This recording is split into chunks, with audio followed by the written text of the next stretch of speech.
working. Getting more updates on Tahavur Rana and the confessions or the revelations that he is making in Indian custody. He has now made certain revelations exposing a deep conspiracy by Pakistan, claiming that he was a trusted agent of the Pakistani army. The Mumbai Police Crime Branch has recorded a statement and questioned as part of his questioning that was conducted while he was in NIA custody. Remember, only a few weeks back, Tahavur Rana, wanted in India for the 2611 investigation, was extradited from the US. During the Mumbai Crime Branch interrogation, Rana, involved in that 2611 plot, has made some disclosures. He has said he was a trusted agent of the Pakistani army. He was sent to Saudi Arabia during the Gulf War as well. He also claims that his associate David Headley, who's in US jail, had conducted several terrorist training sessions with Lashkar-e-Taiba, which primarily operates as an espionage network. Rana has admitted to conducting a reconnaissance in several parts of Mumbai as part of the planning and the plot of the 2611 attack. My colleague Arunima is joining us with more on this. Arunima, just break down the significance of some of these statements coming in. We know that Tahavur Rana was, of course, involved in the planning. He had come to Mumbai prior to the 2611 attacks. What more can we wean out from his new statements?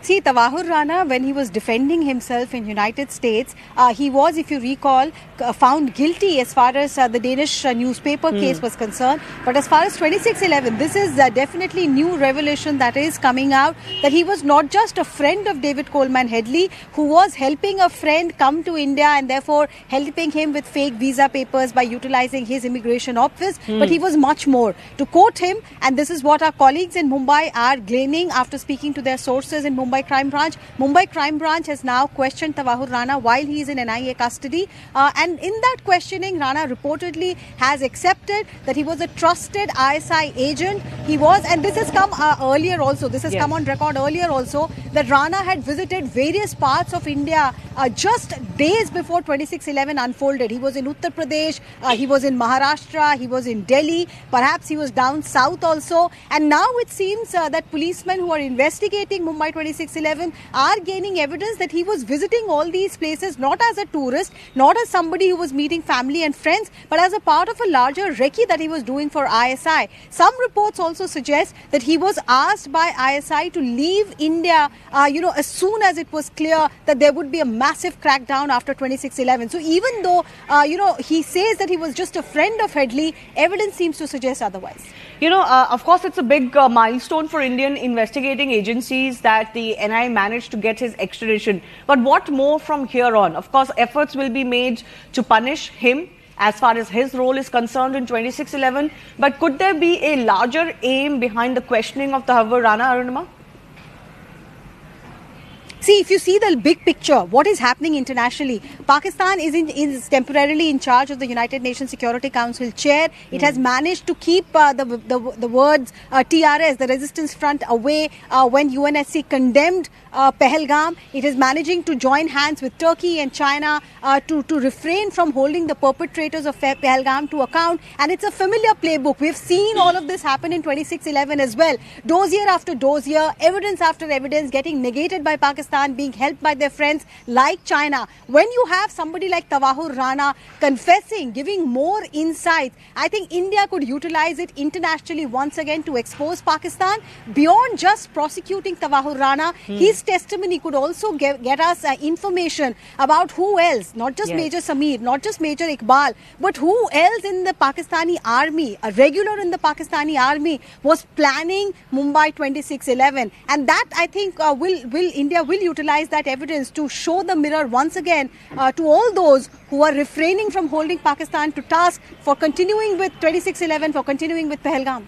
Yes, and imagine such as a duplicity on terror, particularly one emanating from Pakistan, that even though several foreign nationals were killed, including Americans in that attack, we haven't really seen the kind of coming together on clamping down on terrorism in Pakistan that we should have ideally seen. And that is the kind of double standards the Indian Prime Minister keeps talking about at various fora.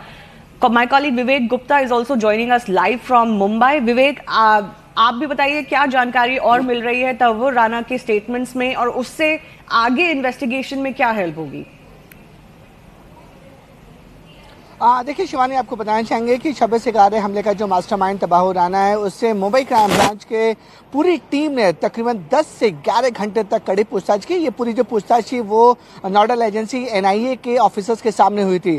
3 बड़े खुलासे इस पूरे पूछताछ में हुए हैं। पहला खुलासा ये हुआ कि तबाहुर राना ने ये माना कि वो पाकिस्तानी आर्मी और पाकिस्तानी खुफिया एजेंसी ISI का सबसे भरोसेमंद एजेंट था, जिसने पूरी रेकी की थी, और पूरी रेकी करने के बाद उसने स्पॉट तय किए थे कि कहां कहां पर आतंकी, जो 10 आतंकी 2008 में मुंबई में आए थे, उन्हें कहां कहां पर अटैक करने हैं। दूसरा इंपॉर्टेंट था कि उसे तबाहुर राना को पता था कि जो सबसे ज्यादा अगर डैमेज और कैजुअलिटीज होगी वो छत्रपति शिवाजी महाराज रेलवे स्टेशन पे होगी, क्योंकि तबाहुर राना ने उस जगह की पूरी रेकी करके रखी थी। एंट्री और एग्जिट पॉइंट तक उससे पता थे कि टेररिस्ट कहां से एंटर करेंगे, पूरे फायरिंग करने के बाद टेररिस्ट कहां से बाहर निकलेंगे और किस समय ये अटैक करना है। तो तबाहुर राना ने CST स्टेशन की पूरी रेकी कर रखी थी, जिसकी वजह से वहां पर अजमल आमिर कसाब और इस्माइल, जो सबसे पहले 2 आतंकी वहां पहुंचे थे, तो मैक्सिमम कैजुअलिटीज उन्होंने की थी ओपन फायर, बस फायर करके। तो दूसरा डेवलपमेंट या तीसरा डेवलपमेंट ये था, उसने साफ तौर पर बताया मुंबई क्राइम ब्रांच के ऑफिसर्स को कि उसने बाकायदा ट्रेनिंग ली है, और ये जो सारी ट्रेनिंग है वो पाकिस्तानी खुफिया एजेंसी ISI और पाकिस्तानी आर्मी के बड़े ऑफिसर्स ने उन्हें ये ट्रेनिंग दी है, पाकिस्तान के एक आइसोलेटेड जगह पर जाकर। चौथी एक बड़ा खुलासा उसने किया कि ये जो ट्रेनिंग है उसमें सब कुछ था कि किस तरीके से नौजवानों को भड़काना है, किस तरीके से रेकी करनी है, किस तरीके से टेरर फंडिंग को जमा कर टेरर में यूज करना है। जो सबसे इंपॉर्टेंट बात उसने कही कि मुंबई के तारदेव इलाके जो AC मार्केट है, जहां पर उसने तबाहुर राना ने और डेविड हेडली ने इमिग्रेशन ऑफिस खोला था, उसकी जो भी पैसे आते थे वो सारा का सारा पैसा वो टेरर फंडिंग में इस्तेमाल किया जाता था।